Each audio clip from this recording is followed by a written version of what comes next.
सबका मत है कि उनके आचार्यों ने वृंदावन को प्रकट किया। हम सबके भाव से, अब इसमें कई लोग कहते हैं महाराज जी, वो लोग तो कहते हैं तब वृंदावन प्रकट हुआ, ये लोग कहते हैं अब वृंदावन प्रकट हुआ, कोई कहते हैं अब मैंने कि तुमको तो चारों बार मालपुआ खाने को मिल रहे हैं, काहे को दिक्कत हो रही है? 4 बार वृंदावन प्रकट उत्सव साल में अगर मन रहा है तो दिक्कत क्या है? 4 बार आपको लडुआ खाने को मिल रहे हैं, बढ़िया बधाई मिल रही है। हम तो कह रहे हैं कि हर दिन वृंदावन प्रकट उत्सव होना चाहिए। ये इस बात का द्वंद क्यों हो कि भाई कब हुआ वास्तविक, क्या करना है? ठीक है, हर दिन वृंदावन प्रकट है, बाकी हमारी बात मानो तो वृंदावन प्रकट वो हुए जो थे नहीं। श्री राधा रमण लाल जी शालिग्राम स्वरूप में थे, गोपाल भट्ट गोस्वामी जी के प्रेम से शालिग्राम जी से प्रकट हो गए। प्रकट होने से पहले श्री राधा रमन जी का दर्शन नहीं था, बिहारी जी का पूर्व में दर्शन नहीं था, स्वामी श्री हरदास जी ने प्रकट किया। तो जिनका पूर्व में दर्शन नहीं है उनको प्रकट किया गया, पर वृंदावन तो अनादि है। वृंदावन जिसे आप दर्शन करते हैं वो ब्रह्मा जी ने नहीं बनाया है, वो विश्वकर्मा ने नहीं बनाया है, वो भगवान की संरचना भी नहीं है, वो किशोरी जी के हृदय से प्रकट हुआ है, किशोरी जी के हृदय से उसका प्रादुर्भाव हुआ है।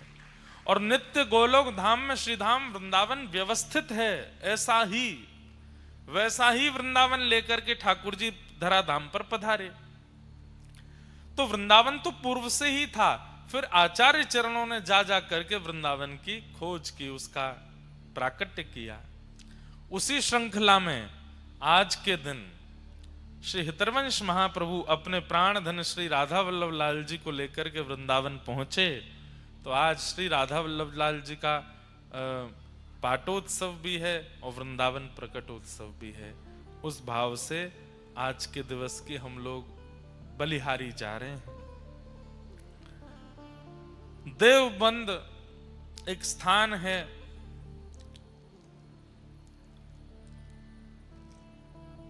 हरिद्वार जाते हैं तो रास्ते में पड़ता है देवबंद। बहुत ध्यान से सुनिएगा, थोड़ा सा राधा वल्लभ लाल जी के विराजमान होने की कथा सुन लें, उसके बाद फिर ओ भैया हमारी डायरी कहाँ गई?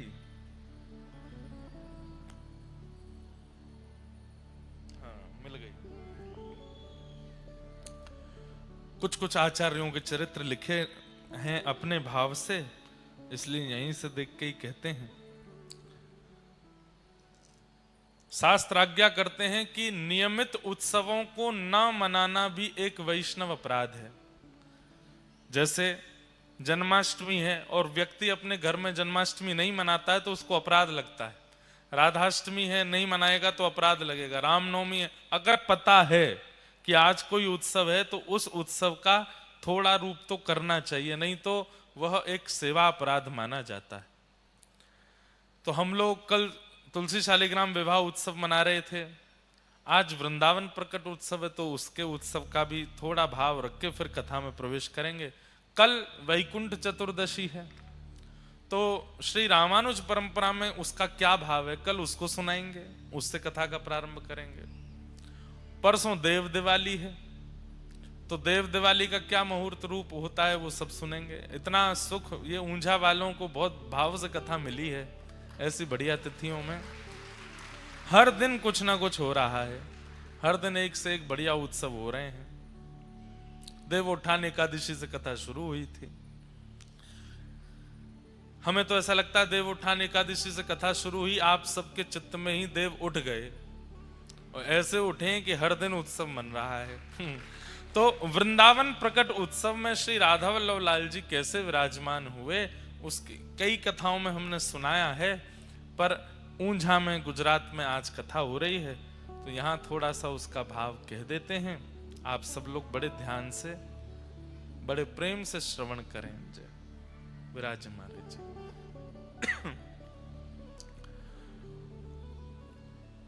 उत्तर प्रदेश में जब हरिद्वार की ओर जाते हैं दिल्ली से, तब रास्ते में एक स्थान पड़ता है, उसका नाम है देवबंद। उसका मूल नाम तो देवबन है पर आजकल लोगों ने उसका नाम देवबंद कर दिया है।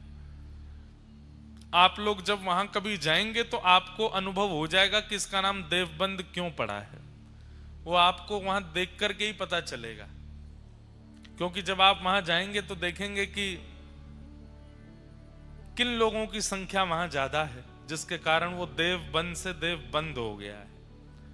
परंतु जाइएगा जरूर। मैं स्वयं निकला हूं कई बार, पर वहां पर नवरंगी लाल ठाकुर जी का बहुत सुंदर मंदिर है। ये मेरी धृष्टता है कि आज तक दर्शन का सौभाग्य नहीं मिला।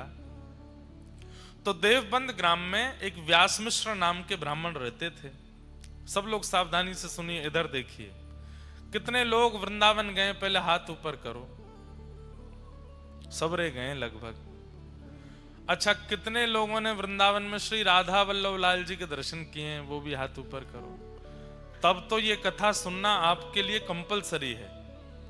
राधा वल्लभ जी कैसे प्रकट हुए, कैसे विराजमान हुए, इसलिए बहुत ध्यान से सुनो। तो श्री व्यास मिश्र जी बहुत बड़े ज्योतिष के प्रकांड विद्वान थे, और उनकी पत्नी थी श्री तारा माता जी, तारा मैया। व्यास मिश्र जी एक मुगल राजा के यहां गए और उसके भविष्य की कई बातें उन्होंने बता दी। तो राजा उनको बहुत सम्मान के साथ अपने यहां रखता था। पर तारा मैया थोड़ी व्याकुल रहती थी। क्यों? क्योंकि कोई विशिष्ट संतान की प्राप्ति नहीं हुई। तो व्यास मिश्र जी के एक बड़े भैया थे, वो सन्यासी थे।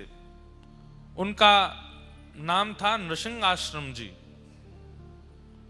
एक बार वो देवबंद पधारे तो हजारों लोग उनके दर्शन करने के लिए गए, क्योंकि व्यास मिश्र जी के बड़े भैया हैं तो वो भी गए।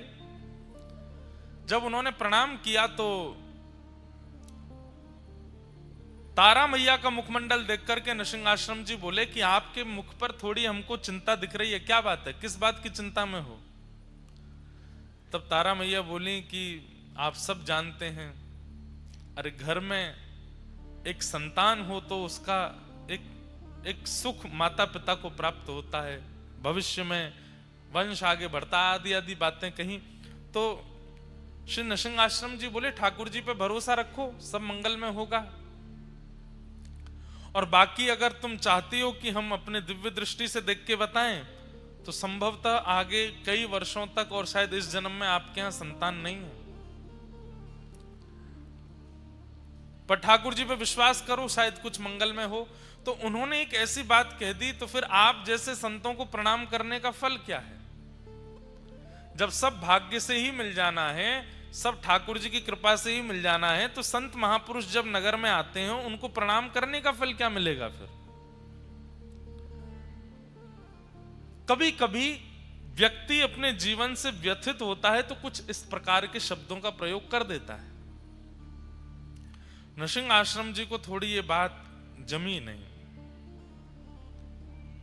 और उन्होंने कहा कि अगर मैंने अभी भी कहा कि तुम्हारे भाग्य में होगा या भगवान कृपा करेंगे तो मिलेगा, तो कहीं ना कहीं किसी एक जीव के चित्त में अविश्वास हो जाएगा।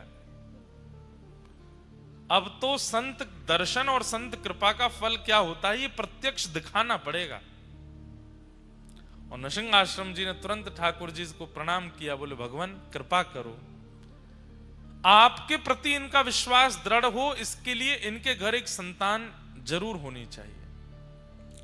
तुरंत उनके ध्यान में भगवान की मधुर वंशी दिखाई देने लगी, वेणु जी का दर्शन होने लगा। वेणु का दर्शन करते ही नृसिंह आश्रम जी समझ गए ठाकुर जी कह रहे हैं भगवान का प्रत्येक श्रृंगार, मुकुट, कुंडल, वस्त्र, पीतांबरी, माला सबने अवतार लिया है ठाकुर जी के रूप का आस्वादन करने के लिए। हमारे रामानु संप्रदाय में एक आचार्य चरण हुए, अभी पिछली कथा में उनका चरित्र सुना रहा था मैं। वो भगवान के, उनका नाम था श्री कुलशेखर जी। कहते हैं उनके चरित्र में आता, कुलशेखर जी कौन थे? बोले भगवान की कौस्तुभ मणि के अवतार। भगवान की एक एक वस्तु अवतार धारण करती है, इसलिए जब भी हमारे ठाकुर जी का श्रृंगार अनवसर किया जाता है तो प्रत्येक श्रृंगार को प्रणाम करके रखते हैं। क्यों? क्योंकि ये सब कोई धागे नहीं है, मोती नहीं है, आभूषण नहीं है, वो रत्न नहीं है, कोई आचार्य चरण ही श्रृंगार बन के ठाकुर जी के कंठ में विराजमान हुए। इसलिए ठाकुर जी के संबंध की हर वस्तु को प्रणाम करके सम्मान के साथ उसको विराजमान, हमारे पुष्टि मार्ग में ठाकुर जी की गादी नहीं बोलते गादी जी, झारी नहीं बोलते झारी जी, मुकुट नहीं बोलते मुकुट जी, वंशी नहीं बोलते वंशी जी। सब में जी शब्द का प्रयोग क्यों करते हैं? वो सम्मान क्यों देते हैं? अरे भाई वो सामान्य नहीं है, निकुंज नायक भगवान के अधर पर विराजमान है, वो वंशी है नहीं, वंशी जी, वेणु जी, वेत्र जी, सब में जी का प्रयोग करते हैं। तो भगवान की वंशी जब उनको दिखी तो वो समझ गए कि ठाकुर जी संकेत कर रहे हैं कि हमारी वंशी अवतार धारण करेगी और इन्हीं के आएंगे। जाकर के कह दिया, बोले कि तारा अब तुम चिंता मत करो, तुम्हारे घर एक दिव्य बालक जन्म लेगा, और मैं संकेत रूप से बता दूं, भगवान के निज परिकर का ही कोई तुम्हारे यहां जन्म लेगा। और बस प्रतीक्षा प्रारंभ हुई, गर्भ धारण हुआ, और गर्भ धारण करते ही, माताएं बहनें थोड़ा ध्यान से सुने, गर्भ धारण के काल में जो 9 महीने का काल है, उन काल में कैसा चिंतन बनता है, कैसे विचार आते हैं, कैसी भाषा हो जाती है, कैसा स्वभाव हो जाता है, उससे बालक के स्वभाव और बालक के विचारों का पूर्ण पता चल जाता है। अगर माता थोड़ी चिड़चिड़ी हो रही है, माता जी को थोड़ा गुस्सा ज्यादा आ रहा है, माता को थोड़ा सा जो है व्यवहार विचारों में परिवर्तन आ गया है, अकेले बैठे बैठे विचारों में कुछ दूषित भावनाएं आ रही हैं, तो संभवतः आपको सत्संग ज्यादा करना चाहिए, क्योंकि वो बालक फिर वैसा ही बन जाएगा। तारा मैया के चरित्र में आता है कि जिस दिन से गर्भ में वंशी अवतार धारण करके आई हैं, उस दिन से ही आज तक वृंदावन नहीं गई दर्शन करने, लेकिन जब सोती हैं तो यमुना जी दिखाई देती हैं, जब सोती हैं तो वृंदा तुलसी दिखाई देती हैं, जब सोती हैं तो गिरिराज पर्वत का दर्शन होता है, जब शयन करती हैं तो ठाकुर जी की मधुर वंशी सुनाई देती है, जब सोती हैं तो मधुर चंदन की सुगंधी आती है। अच्छा, लगभग समस्त दिव्य आचार्यों के चरित्र में आपको यह बात मिल जाएगी कि जन्म से पूर्व उनकी मैया की स्थिति ऐसी होंगी। चैतन्य महाप्रभु वो तो भगवान ही, राधा कृष्ण तनु ही एक भय, तो चैतन्य महाप्रभु प्रकट भय। उनकी माता जी के प्रसंग में भी यही आता है। वो जब नदी स्नान करने के लिए जाती थी, तो ध्यान से सुनिएगा, श्रीमद चैतन्य महाप्रभु की मैया जब नदी स्नान करने के लिए जाती मायापुर में नदिया में, तो कम से कम 2 गांव दूर एक महापुरुष नदी में नित्य तुलसी अर्पण करते थे। तो वो नदी बहती थी ऐसे, लेकिन वो तुलसियां जाती थी उल्टी, और जैसे ही वो मैया आकर के नदी में स्नान करती, वो तुलसियां जाकर के जैसी मैया भीतर प्रवेश करती, उनके गर्भ के चारों ओर तुलसी भ्रमण करने लगती। वो देख करके वो आश्चर्यचकित हो जाती, ये पुष्प तुलसी मेरे गर्भ की परिक्रमा क्यों करते हैं? जब किसी दिव्य वैष्णव भक्त या दिव्य बालक का अवतरण होने वाला होता है, उसके प्रसव काल में ही मैया को अनुभव हो जाता है कि वो कैसा है। तारा मैया उठ जाती हैं और व्यास मिश्र जी से कहती हैं, मुझे यमुना जी का दर्शन होता है, मुझे मधुर वृक्षों के दर्शन होते हैं, गिरिराज जी का, मैं तो कभी व्रज गई नहीं, फिर मुझे व्रज का स्मरण क्यों होता है? और स्मरण ही नहीं होता, व्याकुलता होती है, चित्त में विरह होता है कि मुझे कोई लेकर के वृंदावन चले और मैं वृंदावन जाऊं। व्यास मिश्र जी, आप कुछ योजना बनाइए ना, मुझे लेकर के वृंदावन चलिए।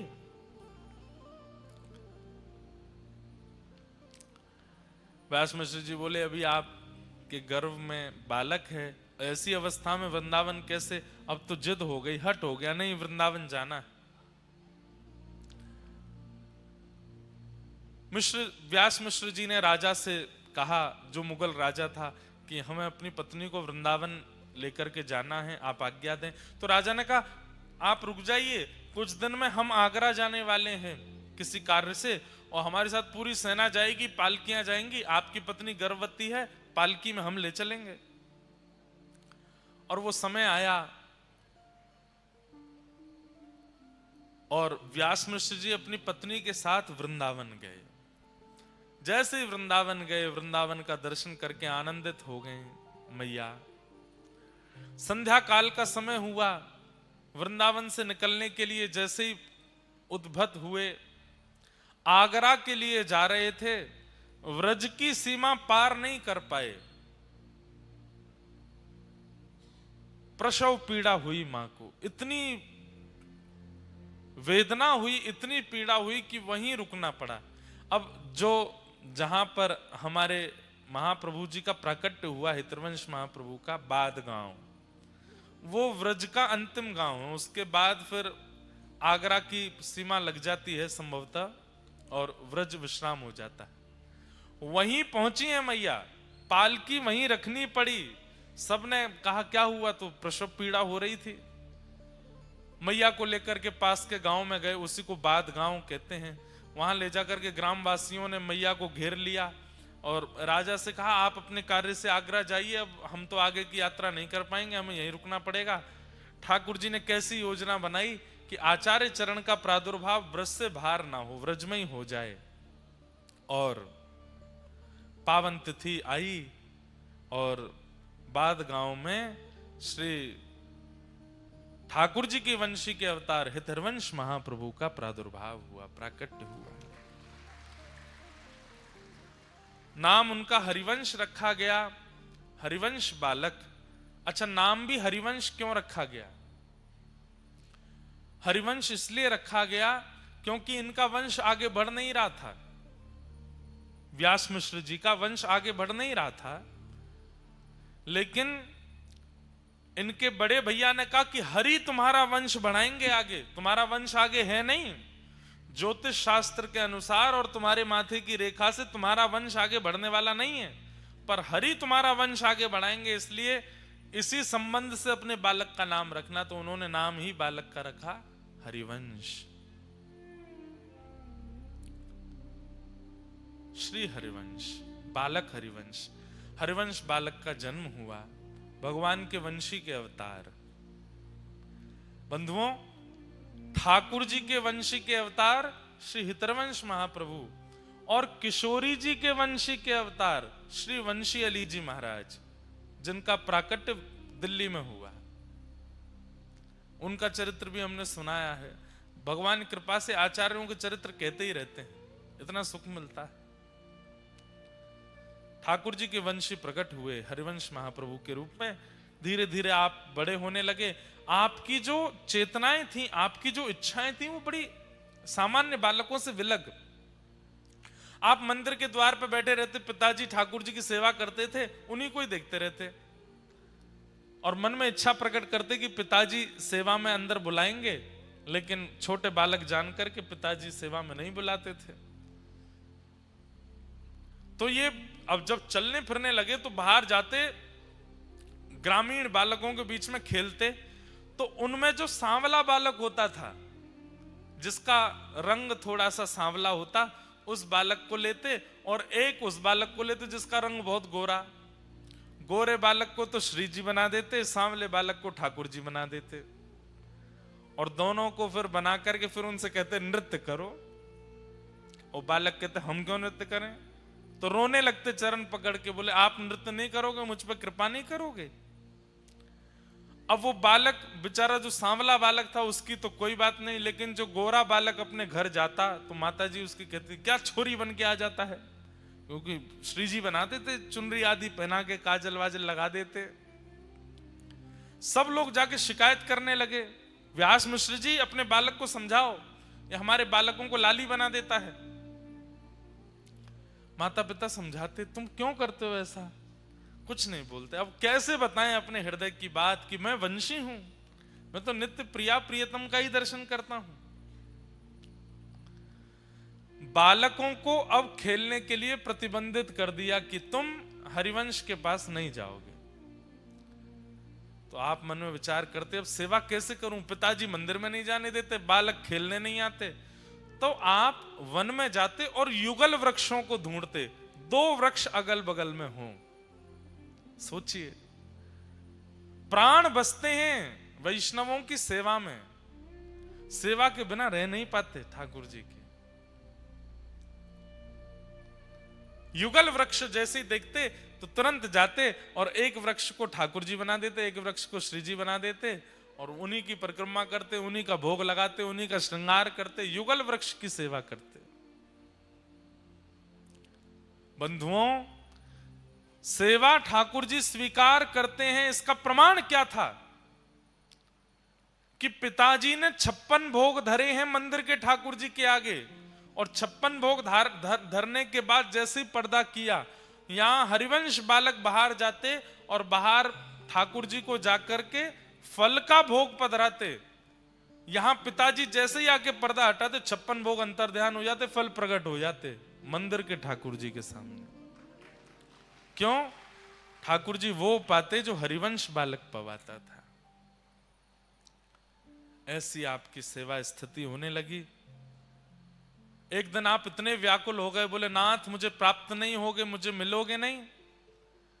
तभी ठाकुर जी ने स्वप्न आदेश किया कि तुम्हारे घर के पीछे कुआं है, उसमें हमारा स्वरूप है, जाओ ले लो।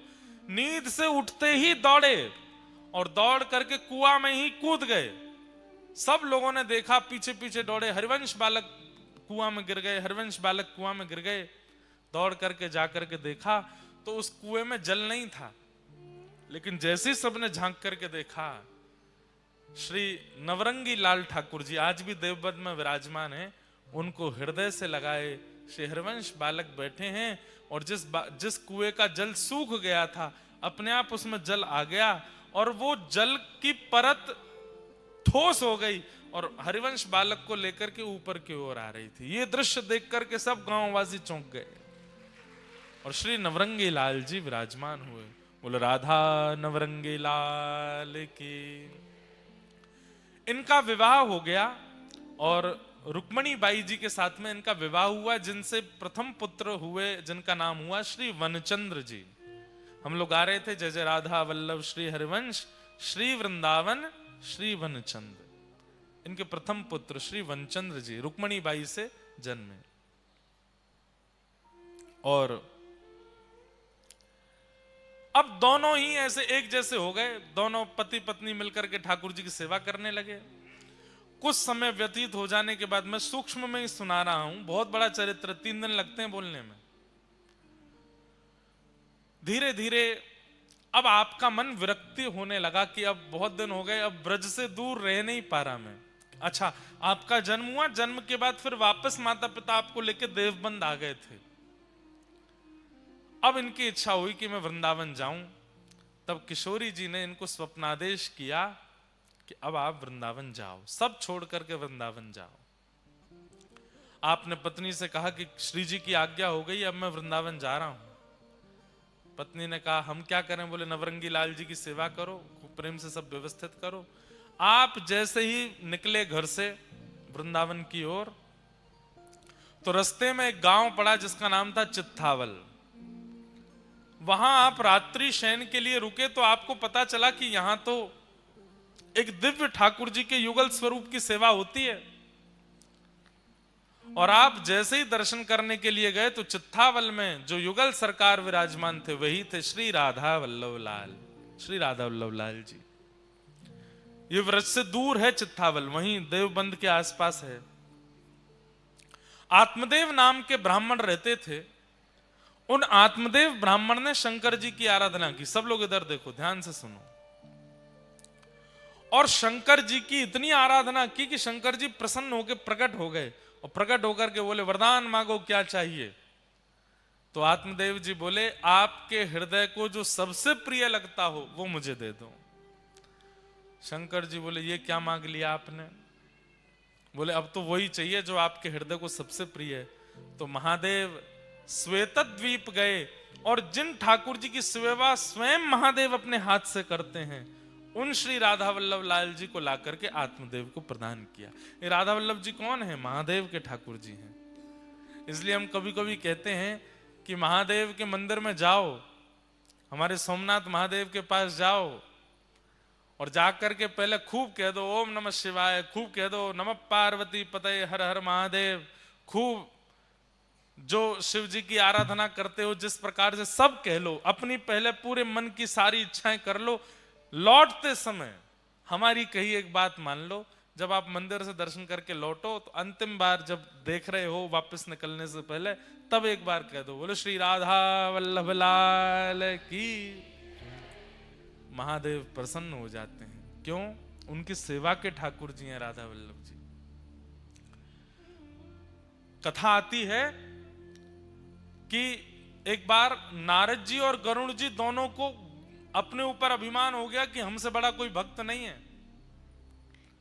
तो ठाकुर जी ने आज्ञा की कि चलिए एक काम कीजिए। बोले क्या? श्वेत द्वीप घूम के आओ। 7 द्वीप है ना, हम लोग जिस द्वीप में रहते हैं उसको जम्बू द्वीप कहते हैं, ऐसे एक श्वेत द्वीप है। श्वेत द्वीप जाओ और वहां के भक्तों का दर्शन करके आओ। तो श्वेत द्वीप जब नारद जी और गरुड़ जी पहुंचे तो वहां इन्होंने क्या देखा? राधा वल्लभ लाल जी मंदिर में विराजमान हैं, देवादिदेव महादेव सुंदर आरती उतार रहे हैं, घंटे घड़ियाल बजा रहे हैं। कार्तिकेय जी और श्री गणपति जी सुंदर भोग सामग्री उठा उठा करके ला रहे हैं, राधा वल्लभ जी के सन्मुख पधरा रहे हैं। पार्वती जी सुंदर सामग्री सिद्ध कर रही हैं और लाखों की तादाद में वैष्णव खड़े होकर के राधा वल्लभ जी का दर्शन कर रहे हैं। महादेव मुख्य पुजारी बन करके राधा वल्लभ जी की सेवा कर रहे हैं श्वेत द्वीप में। दूर खड़े होकर के नारद जी और गरुड़ जी इसका दर्शन कर रहे थे। जैसे ही आरती पूरी हुई, आरती के बाद कपाट बंद हुए। कपाट बंद होते ही जितने दर्शनार्थी थे सब मूर्छित होकर गिर पड़े। केवल 2 खड़े रह गए। कौन? नारद जी और गरुड़ जी। अब ये दोनों एक दूसरे को चेहरा देखें, ये क्या हुआ? ये सब एक साथ मूर्छित हो गए। सबके पास जाकर के श्वास देखी, नब्ज देखी तो सबके प्राण जा चुके हैं। तो घबरा गए नारद जी, बोले ये क्या हो गया? थोड़ी देर में शंकर जी फिर आए और फिर से जैसे ही कपाट खोले, कपाट खुलते ही सब पुनः जीवित होके खड़े हो गए। नारद जी ने जाके शंकर जी को प्रणाम करके कहा, भगवान ये कैसी लीला? बोले भैया किसी के प्राण अन्न में बसते हैं, किसी के धन में बसते हैं, किसी की वायु में बसते हैं, किसी के जल में बसते हैं। श्वेत द्वीप के दर्शनार्थियों के प्राण राधा वल्लभ जी में बसते हैं। जब राधा वल्लभ जी सामने होते हैं तो ये जीवित रहते हैं और जैसे ही राधा वल्लभ जी के दर्शन अनवसर होते हैं इनके प्राण निकल जाते हैं। तब नारद जी का अभिमान भंग हुआ कि मैं भक्त हूं। भैया ठाकुर जी को देखे बगैर मैं तो खूब जीवित रह लेता हूं, मैं कैसा भक्त? भक्त तो ये हैं जो ठाकुर जी को देखे बिना एक क्षण रह ही नहीं पाते, जीवित ही नहीं रहते। वो महादेव के सेवा के ठाकुर जी राधा वल्लभ जी, जब आत्मदेव ब्राह्मण ने कहा अपनी हृदय की सबसे प्रिय वस्तु दो, तब महादेव राधा वल्लभ जी को ला करके आत्मदेव ब्राह्मण को दिया और चित्तावल ग्राम में आत्मदेव उन्हीं राधा वल्लभ जी की सेवा करते। आज जैसे ही हितरवंश महाप्रभु वहां पहुंचे, ठाकुर जी को जैसे ही देखा, ठाकुर जी ने अपने नैन मटकाने शुरू किए। मूर्तिमन ठाकुर जी ऐसे ही रहते हैं, लेकिन हितरवंश महाप्रभु के आते ही उन्होंने अपने नेत्रों को ऐसे ऐसे घुमाया।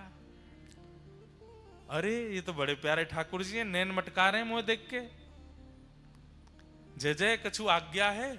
ठाकुर जी ने तुरंत हृदय में प्रकट होकर के आज्ञा करी, आप मेरे वंशी के स्वरूप हो। ये आत्मदेव जी हमको शंकर जी से ले तो आए अपने पास, पर हमारी इच्छा है कि अब हम वृंदावन में विराजमान हों। इसीलिए हमने आपका घर छुड़वा करके आपको वृंदावन जाने की आज्ञा करी और रास्ता में आप भटकते हमारे पास ही आए। अकेले मत जाओ, हमको लेकर के जाओ वृंदावन। अब सुनिए बात आगे, तो सुनिए ठाकुर जी कैसी लीला करते हैं। तो हितरवंश महाप्रभु बोले चलेंगे आप वृंदावन? बोले हाँ हम तो तैयार बैठे हैं। बोले ये हमारे सेवक हैं पास में, अभी आएंगे बाहर निकल के आत्मदेव, इनसे हमको मांग लेना।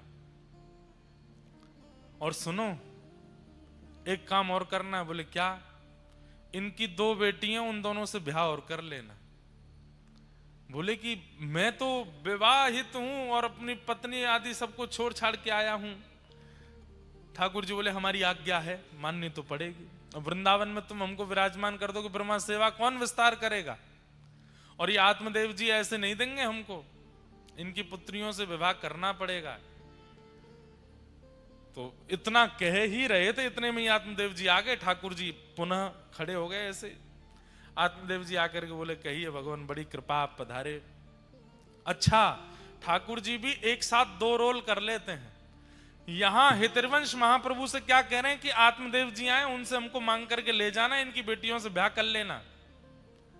और वहां भीतर आत्मदेव के सामने भी प्रकट हो गए और उनसे कह रहे हैं सुनो, अब हमारी व्रज जाने की इच्छा है, बाहर एक सेवक आए हैं हितवंश महाप्रभु, इनको हमें प्रदान कर दो। आत्मदेव जी बोले मैं आपके बिना कैसे रहूंगा। ठाकुर जी बोले हम प्रकट होकर दर्शन दे रहे हैं ना, ये दर्शन तुम्हारी स्थिति में सदा रहेंगे। आत्मदेव जी बोले एक और प्रार्थना सुन लीजिए। बोले क्या, मैं आप चले जाएंगे तो मेरी जीविका कैसे चलेगी, मंदिर से ही मेरा घर चलता है, मेरी 2 बेटियां हैं, बेटियों का पिता हूं, कैसे निर्वन, इनका ब्याह आदि करना है, सब कैसे होगा। ठाकुर जी बोले वही तो व्यवस्था हमने कर दी है, बाहर जो आए हैं उनसे अपनी दोनों बेटियों का ब्याह कर दो, और ब्याह करने के बाद भाई बाहर कहीं ब्याह करोगे तो दहेज मांगेंगे, तुमको देना पड़ेगा, इनको दहेज रूप में हमको दे देना, हमको दहेज में दे दो।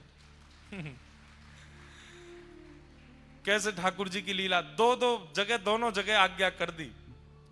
यहां आत्मदेव जी गए, यहां से हरिवंश महाप्रभु बोले हमको आपसे एक जरूरी बात करनी है। आत्मदेव जी बोले हमको भी बहुत जरूरी बात करनी है। बोले पहले आप बताओ। बोले नहीं नहीं, पहले आप बताओ। नहीं नहीं नहीं, मुझे तो ठाकुर जी ने आज्ञा करी वो बताना है। हाँ तो मुझे भी तो ठाकुर जी ने आज्ञा करी है, मुझे भी वही बताना है। हरिवंश जी बोले तो पहले मैं ही कह दूं। बोले हाँ कह दो। वो ठाकुर जी ने आज्ञा करी है कि राधा वल्लभ लाल जी को वृंदावन जाना है, आप इनको हमें प्रदान कर दो। आत्मदेव जी बोले ये तो हो गई एक आज्ञा, दूसरी आज्ञा क्या करी। हरिवंश महाप्रभु बोले आपको कैसे पता कि दूसरी आज्ञा भी है। बोले क्योंकि यही डिट्टो आज्ञा हमको भी करी है। तो बोले अच्छा तो दूसरी आज्ञा आप बता दो। बोले दूसरी आज्ञा ये करी है ना कि हमारी बेटियों से ब्याह कर लो। हाँ यही बोले हैं। और बोले फिर ये भी बोले हैं कि दहेज में हमको दे दो। कैसे ठाकुर जी हैं, अद्भुत लीला करते। महाप्रभु जी ने दोनों कन्याओं से विवाह कर लिया। उनके नाम कृष्णदासी और मनोहारी दासी, उन दोनों से विवाह किया और दहेज में मिले श्री राधा वल्लभ लाल जी। आप लोग जब वृंदावन प्रकट जो भजन है, वृंदावन प्यारो वृंदावन, उसकी वीडियो देखेंगे, उसमें सूक्ष्म सूक्ष्म आचार्यों के चरित्र दिखाए हैं। उसमें जब आप देखोगे तो आप राधा वल्लभ जी का प्रसंग देखना, आज देखना जाके, कैसे महाप्रभु जी विराजमान होते हैं। अभी जब बधाई पद गावे उस समय अगर कैमरा वाले भैया दिखा देंगे, उसमें जब पद गवे तब वृंदावन प्रकट पद में से वीडियो निकाल के राधा वल्लभ जी के प्राकट्य की, तो बहुत सुंदर वीडियो है। ठाकुर जी बढ़िया बैलगाड़ी में विराजमान भये, दोनों कृष्णदासी और मनोहारी दासी दोनों